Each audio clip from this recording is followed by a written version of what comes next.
ইমান ধুনীয়া কেনেকৈ মাই গড মই ধুনীয়া জানো ইহাযুক্ত দ্ৰব্য কি কওঁ নি বৰ্তমান সিঙ্গেল নে মিঙ্গেল তাকে কওঁ এইটো কেনেকুৱা ধৰণৰ কুৱেশ্যন বাৰু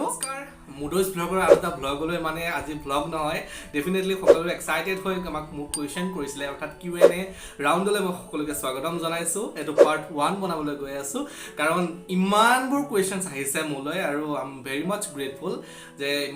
ইমানবোৰ মানুহে ইমান ধুনীয়াকৈ কুৱেশ্যনছবোৰ লিখিছে ইমান মৰম দিছে আচলতে আৰু মই ষ্টাৰ্ট কৰিব বিচাৰিছোঁ ফাৰ্ষ্ট কুৱেশ্যন আৰু তাৰ আগতে কৈ থওঁ যিসকলে নতুনকৈ চাই আছে তেওঁলোকে ছাবস্ক্ৰাইব কৰি মুডোজ ব্লগ সদায় চাই থাকিব আৰু মৰমবোৰ দিব আৰু কমেণ্টবোৰ জনাব কেনেকুৱা পায় মোৰ ভিডিঅ'জবোৰ চাই বেছি সময় নষ্ট নকৰি আহক প্ৰথম আপোনালোকে কৰা কুৱেশ্যনটো চাওঁ মানে একেটা কুৱেশ্যনে বহুতখিনি মানুহে সুধিছিলে আচলতে তাকে চাওঁ মিলাই কৰি কিমানখিনি উত্তৰ দিব পাৰোঁ কাৰণ গোটেইখিনি কুৱেশ্যন বনাবলৈ গ'লে আনচাৰ দিব গ'লেতো একদম বহুত দীঘল ভিডিঅ' হৈ যাব গতিকে চাইছোঁ গোটেইখিনি মিলাই জুকিয়াই যিমান পাৰোঁ চেষ্টা কৰিছোঁ আপোনালোকৰ উত্তৰসমূহ দিবলৈ একদম অন্তৰৰ পৰা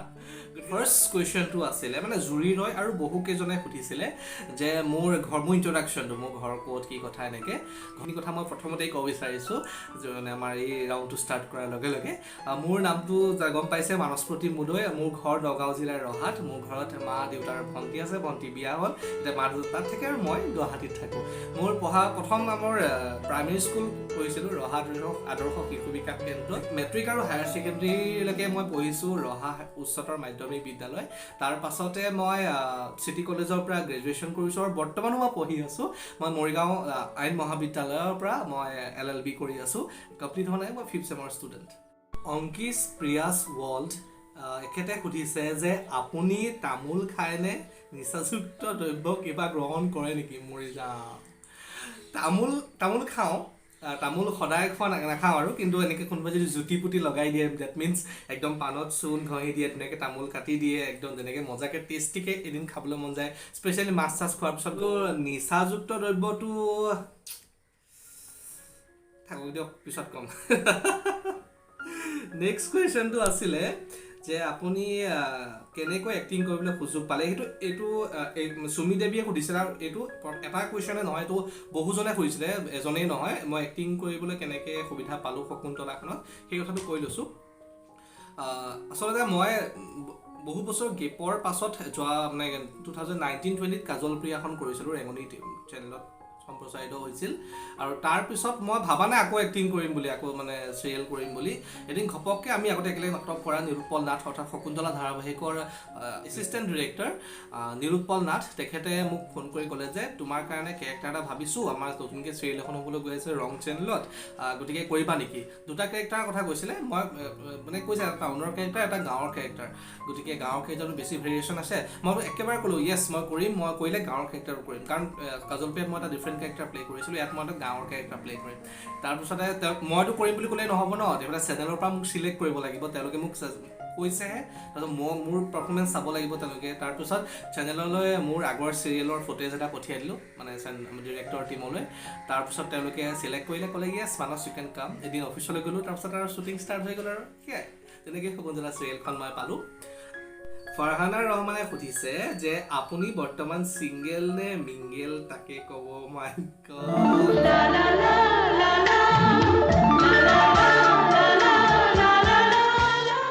এইটো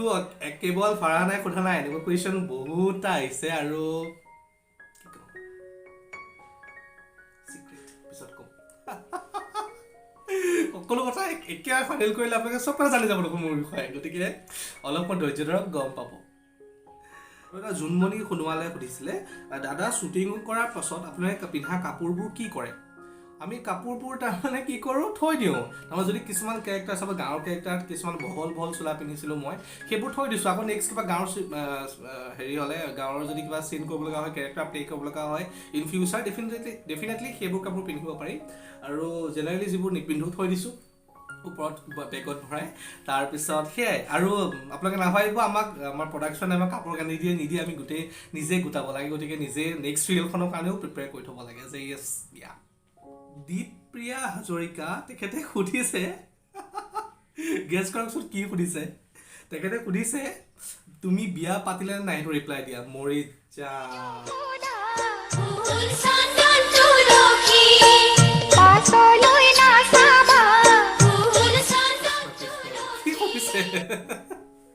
নাই পাতা মই বিয়া মই কিমান একদম সৰু বাচ্চা হয় মই বিয়া পাতা নাই একদম টিকলু মিকলু গাখীৰ এৰিছো একেদিন ৰ'ব দেই থেংক ইউ দেই ইমান ধুনীয়া ফানি কুৱেশ্যন এটা সোধাৰ বাবে কৃষ্ণাগলতে সুধিছে আপুনি কিমানলৈকে পঢ়িছে ক'ত পঢ়িছে অৰিজিনেল ঘৰটো কৈ দিলোঁ পঢ়িছোঁ তাৰমানে বৰ্তমানলৈকে পঢ়িয়ে আছোঁ মই কৈছোঁ মই একদম সৰু বাচ্চা মই পঢ়িয়ে আছোঁ আৰু পঢ়ি আছোঁ মই বৰ্তমান LLB কৰি আছোঁ মৰিগাঁও ল কলেজৰ পৰা দিলীপ ফুকন ডাঙৰীয়া সুধিছিলে তোমাৰ এইম ইন লাইফ কি এইম ইন লাইফ আচলতে সৰুৰ পৰা মই পাৰ্টিকুলাৰ এটাকে নাভাবোঁ বহুতখিনি ভাবি থাকোঁ সময়ৰ লগে লগে বেলেগ বেলেগ হৈ যায় গতিকে এতিয়া মোৰ এইম ইন লাইফ বুলি ক'লে কি আৰু ভাল ভাল কাম কৰা জীৱনত সিমানখিনি আৰু তাৰপিছত যিহেতু মই মেকআপ কৰোঁ এক্টিং কৰোঁ এই দুইটা দিশত বহুত যাতে আগুৱাই যাব পাৰোঁ তাকে আশা কৰোঁ আৰু এটা সুধিছে তুমি কোনখন হস্পিটেলত জন্ম হৈছিলা আমাৰ টাইমত তাৰমানে আমি যেতিয়া জন্ম হৈছিলোঁ মই 1993 জন্ম হৈছিলোঁ আৰু তেতিয়া প্ৰায় সংখ্যক ল'ৰা ছোৱালী ঘৰতে জন্ম হয় গতিকে মই একদম হোম হস্পিটেলত জন্ম আপুনি চুইট ভাল পায় নে স্পাইচি ভাল পায় মই যদি এক কথাত ক'বলৈ যাওঁ ডেফিনেটলি মই মিঠা ভাল পাওঁ আৰু স্পাইচিও ভাল পাওঁ চিকেন যিহেতু মোৰ ফেভৰেট ফুড হয় ৰাইচ আৰু চিকেন গতিকে স্পাইচিও ভাল পাওঁ কিন্তু এক কথা যদি ক'বলৈ যাওঁ ডেফিনেটলি মই মানে মিঠাই ভাল পাওঁ মাই গড ইফতিকাৰ 18 আলম 3034 তেখেতে সুধিছে দাদা এটা ইম্পৰ্টেণ্ট কুৱেশ্যন সুধিব লগা আছিল চিৰিয়েল বা চিনেমা যেতিয়া বিয়া পতাৰ নিচিনা দেখুৱাই মানে বিয়া হয় তেতিয়া কি ৰিয়েল লাইফতো এনেকৈ বিয়া হৈ যায় নেকি ভগৱান এইটো কেনেকুৱা ধৰণৰ কুৱেশ্যন বাৰু চিৰিয়েলত যদি 10 বাৰ বিয়া হয় 10 বাৰ ৰিয়েল লাইফত বিয়া হৈ যাব নেকি নহয় অভিনয় ইজ অভিনয় এই কুৱেশ্যনটো মই আনচাৰ দিব বিচাৰিছোঁ আপুনি অভিনয় জগতলৈ কেনেকৈ আহিলে আৰু নতুন প্ৰজন্মৰ অভিনয় জগতত কেনেকৈ যাব পাৰে তাৰ বিষয়ে জনাব চাইল আছে সুধিছে আৰু এই কুৱেশ্যনটো বহুজনে সুধিছে একদম চিৰিয়াছ হৈ কৈছোঁ মই অভিনয় লগত সৰুৰ পৰা জড়িত আচলতে সৰুৰ পৰা নাটক চাটক কৰিছোঁ আপুনি কবিতাঘৰ নামৰ এটা অনুষ্ঠান আছিল ৰহাত তাতে মই কবিতা আবৃত্তি কৰিছিলোঁ গান গাইছিলোঁ নাচিছিলোঁ নাটক কৰিছিলোঁ গতিকে তাৰ সৰুৰ পৰা সাংস্কৃতিক জগতৰ লগত জড়িত আৰু তেনেকৈ লাহে লাহে ষ্টেজত নাটক কৰা দেখি মাতিলে চিৰিয়েলত কাম কৰিবলৈ ডিৰেক্টৰ সৌভাগ্যক্ৰমে দেখিলে ষ্টেজত নাটক কৰা আৰু দুটামান অডিশ্যনো দিছিলোঁ গতিকে তেনেকৈ অলপ এক্টিং কৰোঁ বুলি জনা মানুহ কেইজনমান বাঢ়ি গ'ল গতিকে তাৰপিছতে আৰু কেমেৰাত লাহে লাহে কাম কৰি আছোঁ আৰু বহুত কাম কৰা নাই কিন্তু লাহে লাহে কৰি আছোঁ নতুন প্ৰজন্মই কেনেকৈ সুবিধা পাব বুলি ক'লে মই এই কথাটো কওঁ আৰু সুবিধা পোৱা কেনেকৈ পাব তাৰ আগতে মই এটা কথা ক'ম কাৰণ সুবিধা পোৱাৰ আগতে নিজকে প্ৰিপেয়াৰ কৰিব লাগে আচলতে মই এজন অভিনেতাই এটা কেৰেক্টাৰ প্লে কৰাৰ আগত কেনেকুৱা ধৰণৰ প্ৰিপেৰেশ্যন কৰিব লাগে সেইখিনি এজন অভিজ্ঞ অভিনেতাৰ পৰা সুধি লওক বা অভিজ্ঞ এজন শিল্পীৰ পৰা সুধি ল'লেই হৈ আচলতে তাৰপিছতে নিজকে প্ৰিপেয়াৰ কৰিহে আচলতে আমি ওলাই আহিব লাগে এতিয়া মই মেইন কুৱেশ্যনটোৰ আনচাৰ দিব গৈ আছোঁ কেনেকৈ সুবিধা পাব ডেফিনেটলি বিভিন্ন ধৰণৰ অডিশ্যনবিলাক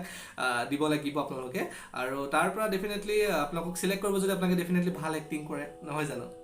আপোনাৰ জীৱনৰ প্ৰথম কামটো কি আছিল আৰু সেই কামটো আপোনাক কেনেদৰে লাভান্বিত কৰিছিলে কংকনে সুধিছে মোৰ জীৱনৰ প্ৰথম কামটো আছিল প্ৰথম মানে যদি অভিনয়ৰ কথা কওঁ মই প্ৰথম মোৰ কেমেৰাৰ কাম আছিলে তোমাৰ এখন জোনাকত টেলিকাষ্ট হৈছিলে বহুতে নাজানে গকুল দা নামৰ তাতে এটা গেষ্টৰ কেৰেক্টাৰ প্লে কৰিছিলোঁ তাৰ পাছতে বাকী মোৰ যিবোৰ চিৰিয়েলছ কৰিছোঁ সেইবোৰত কৰিছোঁ আৰু ডেফিনেটলি সেইটোৰ লাভান্বিত বুলি ক'ম যিটো ছেটিছফেকশ্যন পাইছিলোঁ প্ৰথম কামটো কৰি সেইটোৱে মোৰ কাৰণে লাভ হৈছিল বুলি ক'ব লাগিব দাদা আপোনাৰ ৰিয়েল নামটো ক'লোৱেই তাৰপিছত তোমাৰ হবি কি ডেফিনেটলি খানা বনাই ভাল পাওঁ ইউটিউব ভিডিঅ' বনাই ভাল পাওঁ মেকআপ কৰি ভাল পাওঁ অভিনয় কৰি ভাল পাওঁ বহুত কৰি ভাল পাওঁ তাৰপিছতে মোৰ ফেভৰেট কালাৰ কি সুধিছে ফেভৰেট কালাৰ বুলি ক'লে মই পাৰ্টিকুলাৰকৈ এটা কালাৰ কৈ দিব নোৱাৰোঁ মই প্ৰত্যেক বস্তুতে বেলেগ ধৰণৰ ঘৰৰ কি কালাৰ হ'লে ভাল পাওঁ বা ৰুমৰ এখন ৱাল কি কালাৰ হ'লে ভাল পাওঁ ডিফাৰেণ্ট হয় তাৰমানে চাপ'জ মই গাড়ীৰ বেলেগ কালাৰ হ'লে গাড়ী এটা বেলেগ গাড়ী মই হোৱাইট কালাৰ ভাল পাওঁ ডেফিনেটলি মই কাৰ্টেইনছবিলাক বেলেগ কালাৰ হ'লে ভাল পাওঁ মই এনেকৈ স্ক্ৰল কৰি আচলতে মই কুৱেশ্যনছবিলাক লৈ আছোঁ আচলতে মই এনেকুৱা নহয় যে কোনো ফেভৰেট হয় তেওঁলোকৰ নাম কৈছোঁ এনেকুৱা নহয় গোটেইখিনিয়ে মোৰ একদম ফেমিলি হয় যি 12,000 ছাবস্ক্ৰাইবাৰ মোৰ মডেষ্ট ব্লগে পাইছে সেই গোটেইখিনি আচলতে মোৰ নিজৰ মানুহ আমাৰ এটা ফেমিলি হয় গতিকে তেওঁলোকৰ যিটো কুৱেশ্যনে চকুত পৰিছে পটককৈ লৈছোঁ আচলতে ভাল লাগিছে নহয় গোটেইখিনিয়ে ভাল কুৱেশ্যন কাৰণ মৰমত গোটেইখিনিয়ে সুধিছে গতিকে যিটো কুৱেশ্যনে পটককৈ চকুত পৰিছে সেইখিনিকে মই লৈছোঁ আৰু বহুতে চাগে ক'ব মোৰ নামটো নল'লে গতিকে গোটেইবোৰ নামটো ল'বলৈ অকণ অসুবিধা হয় গতিকে যিমান পাৰোঁ মই গোটেইখিনি মই পঢ়িছোঁ কিন্তু যিমানখিনি পাৰিছোঁ মই নাম লৈ গৈ আছোঁ জ্যোতিস্মিতাই সুধিছিলে যে আপুনি মেকআপ আৰ্টিষ্টো হয় ন শিকিছিল নেকি ডেফিনেটলি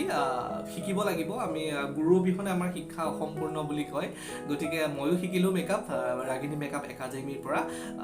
তাৰপিছতে য়েছ দেন নেক্সট কুৱেশ্যনটো লৈছোঁ আৰু আপুনি জোনৰ পোহৰ ভাল লাগে নে বেলিৰ পোহৰ ভাল লাগে ডেফিনেটলি প্ৰত্যেকৰে সৌন্দৰ্যটো সুকীয়া প্ৰত্যেক বস্তুটোৱে মানে প্ৰকৃতিয়ে সৃষ্টি কৰা প্ৰত্যেকটো বস্তুৱে ধুনীয়া কিছু হয় আবেলিৰ যিটো ৰাতিপুৱা আৰু আবেলিৰ যিটো ৰঙা বেলি সেইটো চাই মই বিৰাট ভাল পাওঁ ডেফিনেটলি জোনৰ পোহৰত বিভিন্ন ধৰণৰ সপোন ৰুচি বিৰাট ভাল পাওঁ গতিকে প্ৰকৃতিয়ে সৃষ্টি কৰা গোটেইবোৰ বস্তুৱে মোৰ ভাল লাগে প্ৰিন্স কৌশিকে এটা কুৱেশ্যন কৰিছিলে বাকী এটা নহয় 3-4টা কুৱেশ্যনে কৰিছিলে তাৰ লগতে তাৰমানে বাকীকেইটা আনচাৰ দিলোঁ লাষ্টৰ কুৱেশ্যনটো আছিলে যে মানুহৰ জীৱনত প্ৰত্যেকৰ জীৱনত দুখ থাকে আৰু সেই দুখখিনিৰ পৰা তাৰমানে অভাৰকাম কেনেকৈ কৰিব পাৰি তেনেকুৱা ধৰণে একচুৱেলি তেওঁ সুধিছিলে আচলতে মানুহে সদায় আশাতে জীয়াই থাকে আৰু মানুহৰ জীৱনত দুখ থাকেই আৰু দুখ নহ'লে সুখৰ ভেলু ক'ত নহয় জানো নিজৰ ওপৰত বিশ্বাস ৰাখিব লাগে নিজৰ কৰ্মৰ ওপৰত নিজৰ সততাৰ ওপৰত আৰু নিজৰ ভগৱানৰ ওপৰত যোনে যাক বিশ্বাস কৰে আৰু নিজৰ সদায় কাম কৰি যাব লাগে তেতিয়া আচলতে ব্যস্ত হৈ যাব লাগে আচলতে তেওঁলোকৰ জীৱনত কৰ্মত ব্যস্ত হৈ যাব লাগে বেছি দুখ হ'লে বা বেছি কিবা সেইবোৰ চিন্তা কৰি থাকিব নালাগে কাৰণ মানুহৰ জীৱনত দুখ আহে আৰু দুখ যায় যেনেকৈ ৰাতি হ'লে দিন হ'বই ডেফিনেটলি দুখবোৰ যদি আছেও সেইবোৰ নাইকিয়া হৈ একদম আপোনাৰ জীৱনটো সুখৰ হ'বই জাষ্ট আপুনি নিজৰ কাম এৰি নিদিব কাম সদায় কৰি যাব হাইট আৰু ৱেইট কিমান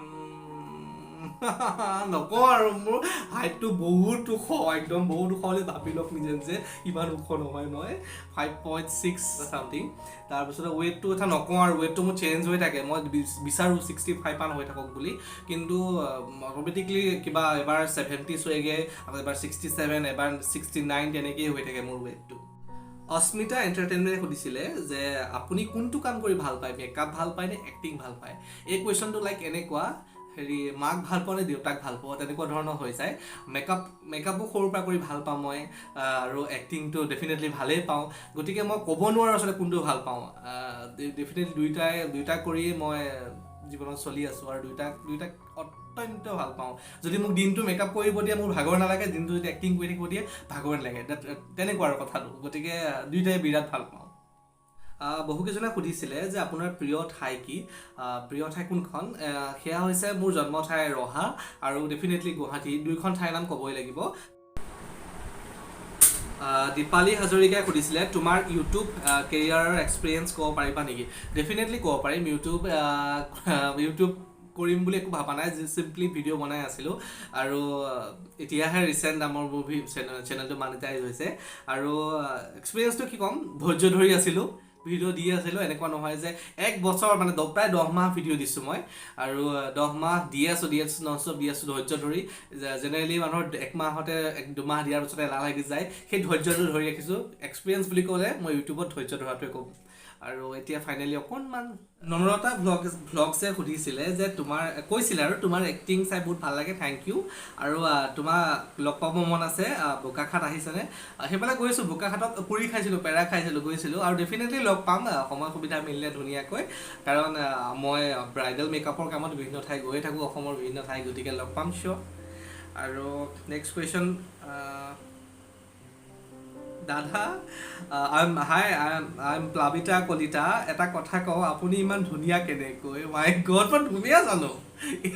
কি যে কয় মোক ধুনীয়া বুলি ক'লে ধুনীয়া শব্দটোৱে লাজ পাই যাব দাদা জিএফ আছেনে ইমান কুৱেশ্যন আহিছে নহয় মই এতিয়া ৰাতিটো ভাবি আছোঁ মোক কি ক'ম জিএফ আছে বুলি ক'ম নে নাই বুলি ক'ম গম পাব অলপ মই ৰহকচোন বহুত কুৱেশ্যন আহিছে এনেকুৱা ধৰণৰ গতিকে মই কথা দিছোঁ কৈ আছোঁ চাই থাকিব মুদস্ত আৰু বিয়া পাতিলে নাই ভগৱান ইমান আহিছে বিয়া পাতিলে নাই মই বিয়া নাই পাতা তাৰপিছতে আৰু কৈছে নৱজ্যোতি ফুকন মোৰ বয়স 12 বছৰ মই অভিনয় কৰিব বিচাৰোঁ মোক দিবা নেকি মই অভিনয় কৰিবলৈ মই সুবিধা নিদিওঁ মই নিজে এজন অভিনেতা গতিকে মই হেৰিয়ে কৰোঁ কি বুলি কয় ময়ো বেলেগৰ আণ্ডাৰতহে অভিনয় কৰোঁ আৰু মোক এই কুৱেশ্যনটো বহুত ইউটিউবতো বেলেগ ভিডিঅ'টো কমেণ্ট আহে বা ফেচবুকতো কমেণ্ট কৰে যে অভিনয় কৰিবলৈ সুযোগ দিবা নেকি মই ডেফিনেটলি সুযোগ কেতিয়াও দিব নোৱাৰোঁ মোকহে বেলেগে সুযোগ দিয়ে সুবিধা দিয়ে প্ৰডিউচাৰ বা ডিৰেক্টৰ বা এছিষ্টেণ্ট ডিৰেক্টৰ বা কাষ্টিং ডিৰেক্টৰ যিসকল থাকে বা চেনেলৰ মানুহ যিসকল থাকে তেওঁলোকেহে সুবিধা দিয়ে গতিকে তেওঁলোকক কণ্টেক্ট কৰিব বিভিন্ন ধৰণৰ অডিশ্যন থাকে সেইবোৰ দিব সেই অডিশ্যনবিলাক জইন কৰিলে আপোনালোকে এক্টিং কৰিবলৈ সুবিধা পাই যাব আকৌ কৈ দিলোঁ এক্টিং কৰিবলৈ কেনেকৈ সুবিধা পাব দেই মুস্তাক আহমেদে এটা গভীৰ প্ৰশ্ন কৰিছে, আপুনি জীৱনত কেতিয়া ছাকচেছ হ'লো বুলি ভাবিব? ডেফিনেটলি মোৰ কাৰণে সুখটো বেছি মেটাৰ কৰে। মই যেতিয়া মোৰ নিজকে বা মোৰ প্ৰিয়জন বা মোৰ ফেমিলি মেম্বাৰ গোটেই সকলোকে যেতিয়া মই হেপ্পী কৰিব পাৰিম, বিভিন্ন ধৰণে ফিনান্সিয়েলি হওক, ইম'চনেলি হওক বা বাকী বেলেগ ধৰণেই হওক, যেতিয়াই সকলোকে হেপ্পী কৰিব পাৰিম মই তেতিয়াই ছাকচেছ হ'লো বুলি ভাবিম। হিমাংশু আছাম ব্লগছ, তেখেতে মোৰ ফোন নাম্বাৰটো বিচাৰিছে। মোৰ ফোন নাম্বাৰটো তেখেতে নহয়, বহু কেইজনে বিচাৰিছিলে ফোন নাম্বাৰটো আচলতে মোৰ ইনষ্টা বা ফেচবুক বা ইউটিউবতো দিয়া আছে, মই ডাইৰেক্টলি কৈ দিওঁ। আচলতে মই এইখিনিতে এটা কথা মই কৈ দিব বিচাৰিছোঁ, মই ইনষ্টাত আৰু ফেচবুকতো মেছেজ কৰিলে মই ডেফিনেটলি ৰিপ্লাই কৰিব চেষ্টা কৰোঁ যিমানখিনিলৈকে পাৰোঁ। আৰু নাম্বাৰটো আচলতে একমাত্ৰ প্ৰফেচনেল কামৰ কাৰণে ৰাখিছোঁ। ছাপ'জ মোৰ মেকআপৰ কামৰ কাৰণে মাতিলে বা এক্টিঙে হওক বা কিবা শ্ব'জ কৰিবলৈ মাতিলে, সেইবোৰৰ কাৰণে আচলতে নাম্বাৰটো ৰখা হৈছিলে। আৰু প্ৰত্যেকৰ লগত যদি এনেকৈ ফোনত মই কথা পাতোঁ বা ফোনটো ৰিচিভ নকৰিলেও বেয়া পাব বা মেছেজ কৰি ৰিপ্লাই নকৰিলেও বেয়া পাব হোৱাটছএপত, গতিকে প্ৰত্যেকজনকতো ৰিপ্লাই কৰা একদম সম্ভৱ নহয়, গম পাইছেই। গতিকে সেইফালৰ পৰা মই ক্ষমা খুজিছোঁ বাৰু, মই ৰিপ্লাই কৰিবলৈ অসুবিধা হৈ যায়। আৰু প্ৰত্যেকৰ লগত যে এনেকৈ কথা পাতোঁ, মই ব্লগ কেতিয়া বনাম, মোৰ পঢ়া শুনা কেতিয়া কৰিম, মই শ্বুটিং কেতিয়া কৰিম, গতিকে আই হোপ আপোনালোকে বুজি পাব। নাম্বাৰটো মই দিয়ে দিছোঁ, কিন্তু এইখিনিতে অনুৰোধ কৰিছোঁ যাতে কেতিয়াবা ৰিপ্লাই কৰিব নোৱাৰিলে বা ফোন আহিলে ৰিচিভ কৰিব নোৱাৰিলে বেয়া নাপাব, যাতে কাৰণ গম পাইছে মই একচুৱেলি এইখিনি কথা কিয় কৈ আছোঁ। চন্দন পেগুৱে কেইটামান কুৱেশ্যন কৰিছিলে, মোৰ ফেভৰেট ডিছ আৰু প্লেচ কোনটো। ডেফিনেটলি মই আগত এবাৰ ক'লোঁ চিকেন ভাল পাওঁ। ডেফিনেটলি মই হাঁহৰ মাংস মোৰ ফেভৰেট, বহুত বস্তুৱে আছে যিবোৰ ভাল পাওঁ। আৰু ফেভৰেট এক্টৰ বলিউডত যদি কওঁ, ডেফিনেটলি মই ফিমেল এক্টৰ মই প্ৰিয়ংকা চোপ্ৰাক ভাল পাওঁ, কংগনা ৰানাৱটক ভাল পাওঁ। তাৰপিছত তেনেকুৱা বহুত আছে আৰু মই যিখিনি একফালে নাম কৈ যাবলৈ মোৰ অসুবিধা হৈছে। এক্টৰ ডেফিনেটলি আমিৰ খানৰ এক্টিং ভাল লাগে, অক্ষয় কুমাৰৰ এক্টিং ভাল লাগে। আৰু কুৱেশ্যন বহুত আহিছিলে এনেকুৱা যে অডিশ্যনত কি কৰিব দিয়ে বা কেনেকুৱা ধৰণৰ কুৱেশ্যন কৰে। অডিশ্যনত এনেকৈ কুৱেশ্যন নকৰে বা চিম্পলি ইন্ট্ৰডাকশ্যনটো লয়, তাৰ লগতে ডাইলগ ক'ব দিয়ে, তেওঁলোকৰ পৰা ডাইলগ ক'ব দিয়ে। আদাৰৱাইজ তোমাৰ যদি ভাল লাগে তেওঁলোকৰ কোৱা ডাইলগটো ডেফিনেটলি নিজৰ পৰা কি প্ৰিপেয়াৰ কৰি আছা নেকি সোধে, যাৰ যি মন। তাৰমানে খালি তোমাৰ এক্টিং স্কিলটো চাই কি কৰিব, মানে তুমি কেনেকুৱা ধৰণৰ এক্টিং কৰিব পাৰা তেনেকৈ চাই আৰু বা কেৰেক্টাৰৰ যিটো কেৰেক্টাৰ বিচাৰি আছে তেওঁলোকে সেইটো যদি কাষ্ট হয় নহয় বা সেইটো কেৰেক্টাৰৰ লগত মিলে নাই সেইটো চাই। অলকা বৰ্মন তেখেতে কৈছিলে আপোনাৰ লভ হৈছিল নে নাই? ডেফিনেটলি মানুহৰ প্ৰেম অবিহনে জীৱন অসম্পূৰ্ণ, গতিকে ডেফিনেটলি মোৰ জীৱনতো প্ৰেম হৈছিলে। আৰু সেইখিনি কথা পিছে পৰে জানিব, প্ৰেমৰ কথা ইমান সুধিছে, গৈ আছোঁ। আৰু মানে প্ৰায় চিমিলাৰ কুৱেশ্যনছবিলাক আহিছে। আৰু মই মানে কমেও মানে 200+ কুৱেশ্যন আহিছিলে, যিখিনি গোটেইখিনি কুৱেশ্যন মই এটাৰ ভিতৰত দিয়া সম্ভৱ নহয়। সেইকাৰণে ভাবিছোঁ মই পাৰ্ট 2 এটা বনাম, অতি সোনকালে আপোনালোকৰ মাজলৈ আহি আছে। আৰু প্ৰত্যেকৰ নামখিনি ল'ব নোৱাৰিলেও বেয়া নাপাব, কাৰণ গম পাইছে প্ৰত্যেকৰ নামখিনি মানে এনেকৈ দিগদাৰো হয় চাই পঢ়ি, কাৰণ গোটেইখিনি কমেণ্ট একেলগে নাথাকে, গতিকে অসুবিধা হৈ যায়। যাৰে মানে